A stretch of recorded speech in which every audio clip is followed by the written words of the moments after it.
kakeknya itu punya anak. Dan anaknya itu pernah nyemplung di situ, kecelakaan. Nyemplung di situ dan ketemunya udah meninggal di dalam sumur. Dari situ ya kakeknya tuh sangat sedih, dia sangat meratapi, dia sangat kehilangan kayak gitu ya. Dan pesen ke anaknya, setelah itu diwariskan ke anaknya, tolong sumur ini tuh jangan ditutup gitu. Soalnya si adik ini, dia tuh masih tinggal di situ.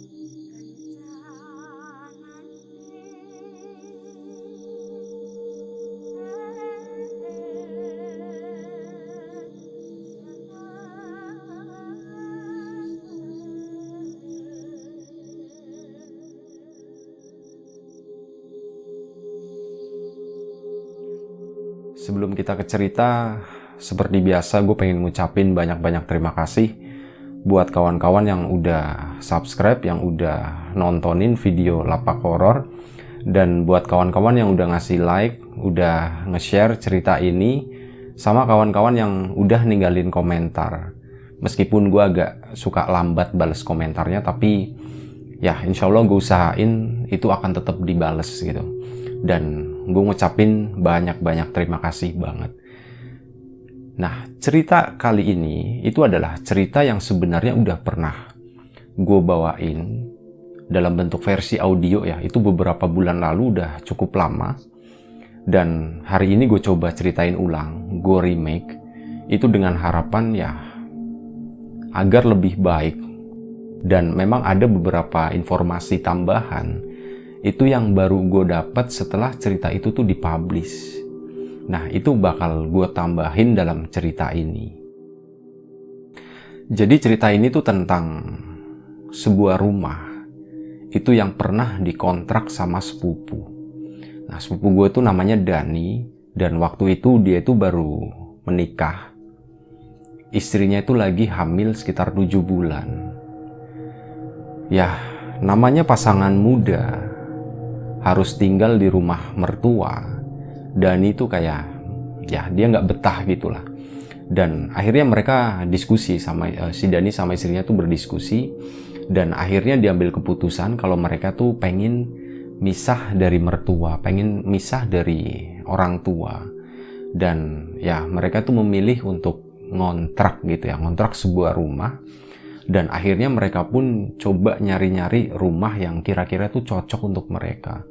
Dan waktunya itu cukup lama mereka nyari-nyari rumah itu, kurang lebih sekitar 1 bulanan lah mereka nyari. Dan ya nggak dapet gitu. Meskipun kadang ada beberapa informasi, oh ya rumahnya cocok tapi harganya nggak cocok. Harganya bagus tapi kondisi rumahnya tuh ya mereka nggak serk. Akhirnya setelah kurang lebih 1 bulan itu dia dapat info, mereka tuh dapat info kalau ada satu rumah yang bagus, gede, dan harganya murah. Akhirnya Dani pun sama istrinya tuh coba nengokin gitu ya. Dan setelah ngelihat rumah itu, mereka pun setuju, meskipun sebenarnya ada sesuatu yang ngeganjel di hati mereka, tapi entah kenapa ya udah deh, nggak apa-apa deh gitu. Jadi rumah itu adalah rumah yang cukup besar, yang punya 8 kamar, 1 lantai tapi punya 8 kamar. Anehnya, sesuatu yang bikin ngeganjel itu, jadi di dalam rumah itu tuh ada sebuah sumur. Sumur yang masih bentuknya itu bener-bener sumur tua. Yang dinding-dindingnya tuh kayak masih pakai batu kayak gitu. Sumurnya lumayan gede dan lokasinya tuh bener-bener di tengah rumah. Jadi rumah itu dulunya itu tuh kayak rumah lama terus dipugar gitu. Jadi rumah lama terus belakangnya tuh ada sumur. Setelah dipugar, dibangun ulang, ya rumah itu digedein, ya akhirnya otomatis makin gede ke belakang gitu ya. Sementara yang punya rumah itu nggak mau nutup sumur itu. Jadi sumur itu tuh tetap dibiarin berada di tengah-tengah rumah dengan bentuk aslinya. Ada alasan kenapa sumur itu nggak dibongkar, tapi nanti di akhir-akhir cerita aja gue ceritain. Itu adalah informasi-informasi yang gue dapat setelah itu ya, setelah cerita itu dipublish.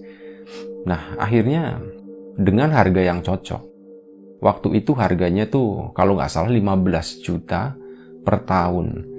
Ya 15 juta tapi Dani dapat rumah sebesar itu, sebagus itu termasuk harga yang murah. Akhirnya udah tanpa pikir panjang ambil deh gitu. Nah singkat cerita, mereka pun tinggal di situ. Dani sama istrinya yang lagi hamil 7 bulan, kurang lebih ya sekitar 7 bulan waktu itu. Dan ya awal-awal itu nggak ada sesuatu yang aneh. Semuanya tampak normal, biasa aja gitu. Meskipun ada serem-serem dikit ya karena rumah sebesar itu dengan 8 kamar tapi mereka tinggal cuman berdua. Itu kan kayak kosong banget, melompong banget gitu kan. Apalagi ya rumah itu bener-bener kosongan gitu. Nggak ada furnitur segala macam, itu nggak ada. Awal-awal seminggu 2 minggu itu baik-baik aja. Tapi setelah lewat dari 2 minggu itu baru mulai ada interaksi di sana. Cerita pertama itu suatu malam istrinya Dani itu lagi ke dapur.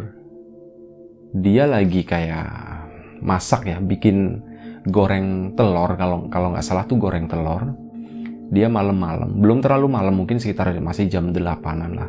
Sementara si Dani tuh di kamar depan, karena mereka tuh sebenarnya nempatin kamar paling depan, karena ya mereka pikir itu kamar yang paling deket sama jalan lah, biar ya nggak sepi-sepi amat gitu kan.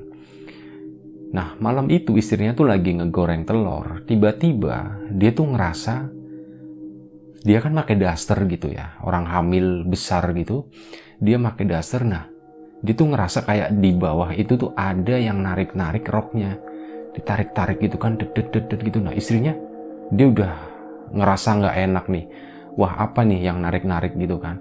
Terus dia coba nengok pelan-pelan gitu, dan ternyata di sana itu tuh ada beberapa anak kecil, 3 atau 4 orang, 3 atau 4 bocah.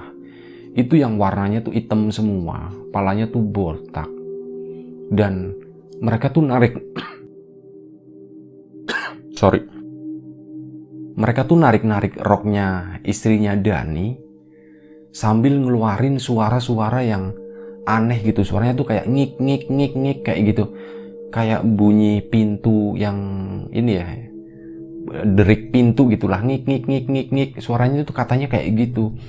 Nah ngelihat kayak gitu ya, istrinya Dani langsung panik kan, dia langsung teriak gitu, wah gitu. Akhirnya si Dani dari kamar depan itu buru-buru lompat, dia lari ke belakang ke arah dapur. Nah saat di sana ya dia udah ngeliat istrinya tuh mukanya udah pucat ketakutan kayak gitu kan. Pas ditanyain kenapa dek, itu mas tadi ada bocah kecil, itu rame-rame gitu, ada 3 atau 4, warnanya hitam semua, dia tuh narik-narik rokku katanya. Terus nah sekarang mana gitu. Nah pas Dani ke situ, itu sih bocah-bocah itu tuh udah nggak ada gitu, dia udah pergi entah kemana, udah ngilang aja. Jadi pas ya istrinya tuh nutup muka gitu ya sambil teriak kayak gitu, ya udah setelah itu tuh si sosok-sosok anak kecil itu udah hilang aja. Itu kejadian pertama. Selanjutnya kejadian kedua itu sama, masih dialami sama istrinya Dani. Jadi suatu malam, dan ini juga masih belum malam-malam banget, jam 8, jam 9 malam lah. Masih terbilang sore kan. Dia tuh lagi ke dapur lagi ceritanya. dia lagi ke dapur atau ke kamar mandi gitu ya. Dan waktu dia mau balik ke kamar depan, jadi antara kamar depan sama kamar mandi atau area dapur situ itu jaraknya lumayan jauh karena berderet kamar gitu kan. Kanan kiri itu ada beberapa kamar di sana. Di tengahnya itu ada sumur. Jadi memang lumayan serem sebenarnya pemandangannya. Kalau dari kamar depan terus menuju ke arah dapur itu berarti harus ngelewatin sumur yang ada di tengah-tengah rumah itu tadi. Nah, waktu itu, malam itu, istrinya Dan itu lagi, pokoknya dari area belakang ya. Pas dia mau balik ke depan, dia tuh berhenti gitu. Karena ngelihat di sumur itu ada seorang perempuan, ada sosok perempuan yang lagi berdiri. Sosok perempuan rambutnya panjang, pakai baju putih ya, kalian udah bisa nembak itu apa. Kuntilanak gitu. Nah, si sosok kuntilanak tadi, itu tuh ya, sorry ya, mungkin bukan kuntilanak ya. Intinya katanya sih cuman gitu doang, dia nggak nyebutin kuntilanak pas cerita. Cuma nyebut cewek rambutnya panjang, pakai rok putih, udah itu aja. Nah, si sosok itu tuh berdiri tepat di samping sumur. Jadi si istrinya Dan itu ngelihatnya dari samping. Dan si sosok perempuan itu kayak posisinya tuh ngelongok ke dalam sumur. Dan istrinya Dan itu terus ngeliatin di situ ya, karena dia takut dan dia tuh katanya bener-bener gak bisa ngerakin badan gitu. Dia cuma bisa berdiri terpaku di sana ngelihat sosok itu. Bener-bener ditungguin gitu, kurang lebih sekitar 1 menit ngeliatin itu. Tiba-tiba si sosok perempuan tadi, itu badannya tuh kayak gini. Kayak gitu, kayak ngejatohin diri ke dalam sumur. Kepalanya duluan. Kepalanya yang masuk ke situ. Dan beberapa detik kemudian itu kedengeran suara blung gitu. Itu kayak ya suara benda yang jatuh ke dalam sumur. Kayak gitulah suaranya. Blung kayak gitu. Nah, istrinya Dani ngelihat kayak gitu, balik lagi dia tuh shock. Dia tuh sampai jatuh duduk kayak gitu. Dan dia tuh teriak lagi, "Mas," gitu. Nah, akhirnya si Dani, wah ngedenger lagi nih, kenapa lagi nih. Si Dani pun akhirnya nyamperin istrinya. Ya ditanya lagi, "Kenapa Dek, ngelihat apa lagi, bocah-bocah lagi gitu?" "Bukan Mas, kali ini tuh bukan bocah, kali ini tuh lebih serem," katanya. "Aku tuh nanti deh," gitu. Nah, pas itu dia mau cerita, "Nanti deh aku ceritain aja di kamar," katanya. Akhirnya udah dibawa ke kamar. Istrinya tuh cerita apa yang dilihat tadi. Wanita yang nyebur ke dalam sumur gitu. Itu kejadian kedua. Dan itu udah ngerasa nggak enak ya. Maksudnya ini pasti ada sesuatu yang nggak bener nih di rumah ini. Pasti ada masalah nih di rumah ini. Dan memang ya bener aja sih. Maksudnya kondisi sumur di dalam rumah gitu ya, itu tuh kayaknya memang nggak normal, itu abnormal gitu ya, sesuatu yang aneh, yang nggak wajar gitu. Dan itu udah makin yakin ini pasti rumah ini tuh nggak bener gitu, pasti rumah ini tuh ada apa-apanya, ada sesuatunya. Ya udah, tapi karena udah terlanjur gitu ya, akhirnya dia pun ngelanjutin tetap tinggal di situ. Nah, waktu itu kalau nggak salah udah masuk minggu ketiga kan. Suatu malam, mereka berdua, Dani sama istrinya, itu lagi tiduran di salah satu kamar. Tapi bukan di kamar paling depan yang mereka pakai buat tidur ya. Ada salah satu kamar lagi, itu yang mereka tempatin di situ. Dan mereka tuh tiduran di sana, tidur-tiduran gitu ya, nggak tidur beneran. Mereka tuh kayak masih ngobrol sambil ya meremin mata, tapi mereka tuh nggak tidur. Tiba-tiba mereka tuh ngerasa kayak ada sesuatu yang gerak-gerak, ada sesuatu yang gesek-gesek di muka mereka. Dan waktu mereka ngebuka mata, ternyata itu adalah rambut. Jadi rambut yang nempel di langit-langit kamar. Dan rambut itu tuh gerak-gerak ke kanan ke kiri, itu nempel ya kondisinya. Dan rambut itu tuh gak ada kepalanya, itu benar-benar kayak rambut nempel, ngejuntai ke bawah, dan ujungnya itu di mukanya mereka, mukanya Dani sama istrinya. Kayak gitu gesek, pindah sana, pindah sini kayak gitu. Dia gerak terus sampai akhirnya ya mereka ketakutan gitu ya. Jadi mereka tuh selama beberapa detik itu tuh bener-bener cuman bisa ngeliatin rambut itu tuh gerak-gerak gitu, ke kanan ke kiri, kanan kiri, muter-muter kayak gitu. Cuman bisa ngeliatin itu doang. Mereka tuh nggak bisa teriak waktu itu, nggak bisa ngapa-ngapain, bener-bener kayak badannya tuh kaku. Sampai akhirnya entah ya, mungkin mereka berhasil berdoa atau apa, tiba-tiba mereka tuh kayak merem gitu, saking takutnya mereka tuh cuman bisa merem. Nah setelah merem, terus kemudian mereka buka mata lagi, karena sentuhan itu udah gak kerasa ya. Jadi mereka tuh ngebuka mata lagi dan ternyata si rambut itu tuh udah gak ada, udah hilang gitu. Itu kata si Dani sih, itu bener-bener itu pengalaman yang baru dialami si Dani selama tinggal di situ. Jadi yang lebih sering ngalamin, yang lebih sering ngelihat itu adalah istrinya. Bisa jadi karena istrinya lagi hamil. Katanya sih orang kalau lagi hamil itu lebih sensitif gitu, dan katanya lebih disukai sama sosok-sosok jin kayak gitu. Ya mungkin seperti itu, makanya istrinya lebih sering ngalamin, lebih sering diliatin kayak gitu. Nah, sementara Dani malam itu adalah pengalaman pertama dia ngelihat seperti itu. Dan akhirnya nggak pakai lama, kurang lebih mereka di situ tuh tinggal sekitar 1 bulan 1 minggu. Nah setelah itu mereka tuh kayak ngerasa nggak kuat ya. Jadi nggak lama setelah mereka diliatin sosok rambut itu, mereka pun akhirnya ngubungin ke yang punya rumah dan mereka memutuskan untuk pindah dari situ. Mereka keluar gitu, karena mereka itu udah nemuin ya rumah baru. Ya rumahnya lebih kecil, memang agak nggak serak sih, tapi harganya bagus. Daripada nempatin rumah angker, akhirnya Dani pun kayak gitu, udah deh pindah aja ke sana.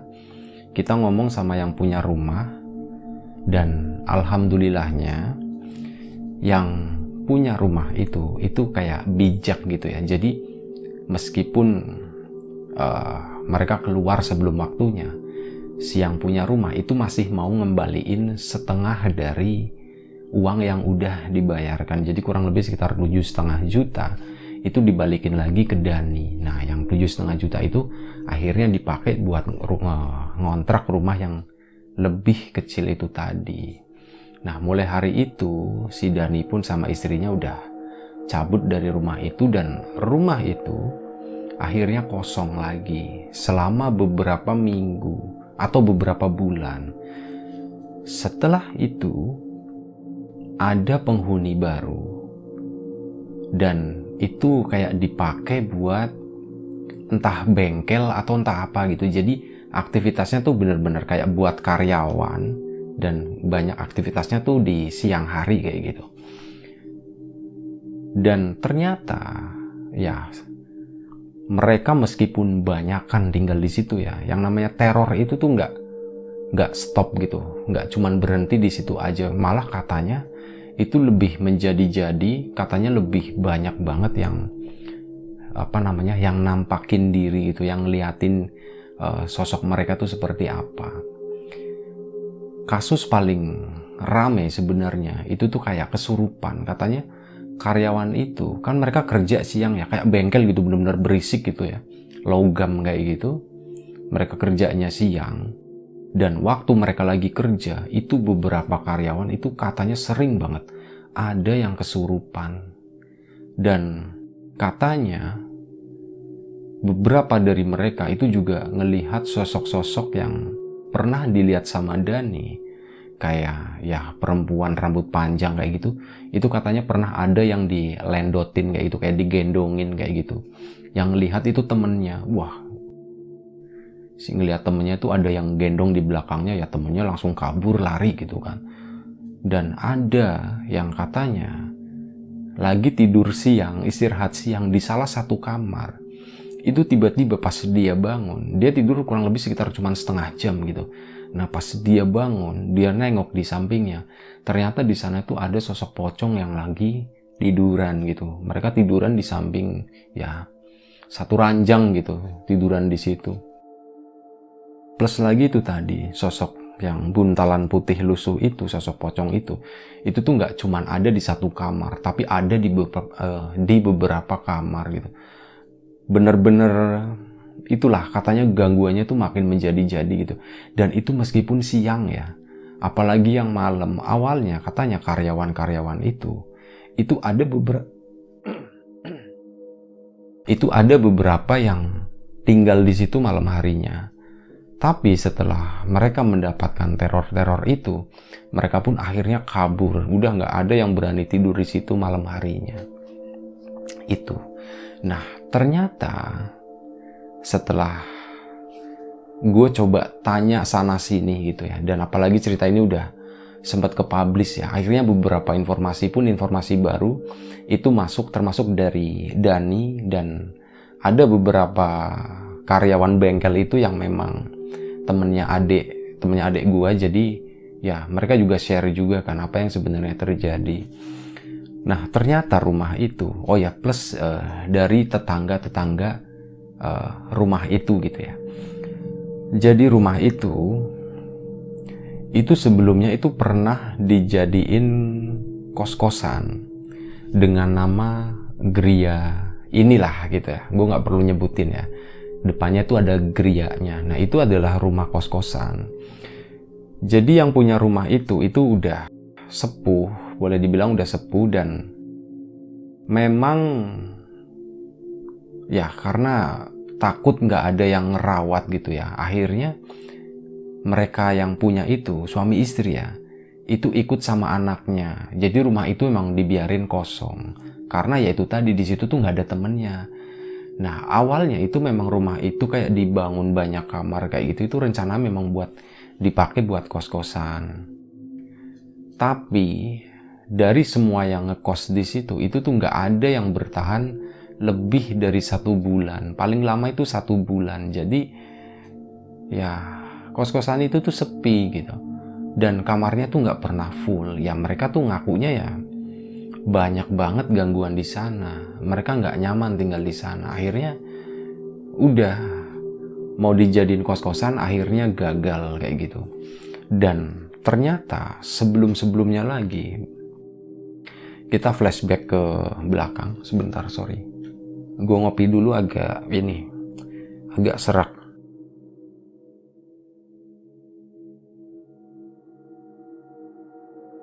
Nah, ke belakang. Alasan kenapa sumur itu nggak pernah dibongkar atau nggak pernah ditutup, ternyata ada permintaan dari kakeknya yang punya rumah. Jadi itu tuh rumah turun-temurun. Kayak yang di awal tadi gue bilang, itu tadinya tuh rumah lama dengan sumur posisinya masih di belakang, tapi setelah dipugar, digedein, ya sumur itu jadi berada di tengah-tengah.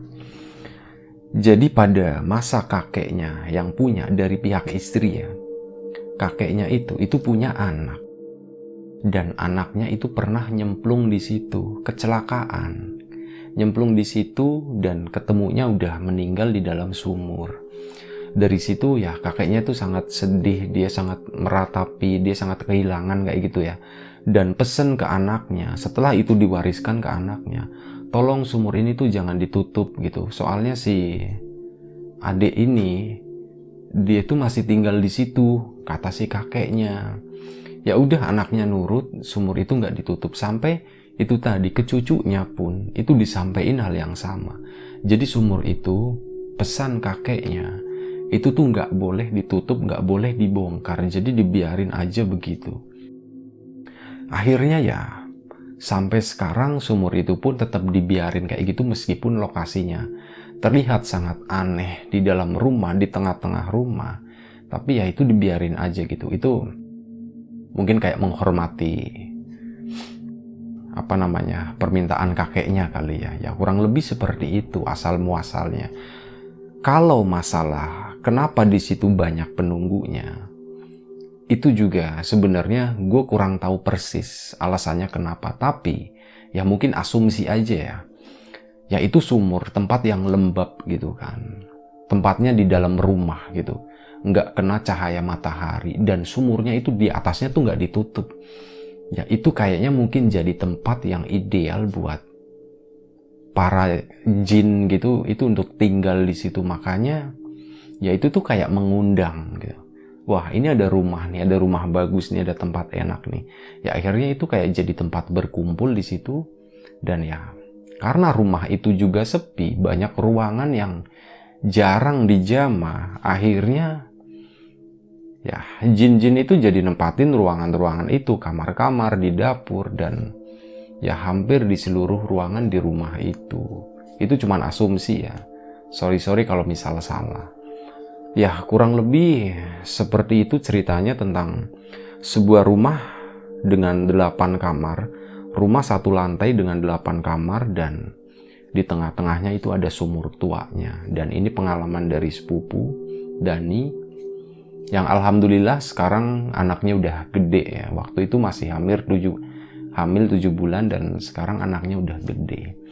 Terima kasih buat kawan-kawan yang udah mau nonton, udah mau dengerin cerita lama yang gue produksi ulang, yang gue remake ulang. Dan memang ada beberapa cerita lain yang mungkin nanti gue remake lagi. Ya tujuannya supaya biar lebih bagus aja sih, sama mungkin nanti ada info-info tambahan gitu yang bisa gue masukin di video baru itu. Nah, gue mohon maaf misal ada kesalahan kata di sana sini, ada sesuatu yang gak nyaman saat bawain cerita. Gue mohon maaf, kita ambil positifnya aja dari cerita ini, kita buang jauh-jauh yang negatif. Sekali lagi terima kasih banyak buat kawan-kawan semuanya. Terima kasih yang udah subscribe, terima kasih yang udah nontonin video ini, terima kasih yang udah ngasih like, terima kasih yang udah share, dan terima kasih juga yang udah ninggalin komentar. Terima kasih banyak. Jaga kesehatan kawan-kawan semuanya. Assalamualaikum warahmatullahi wabarakatuh.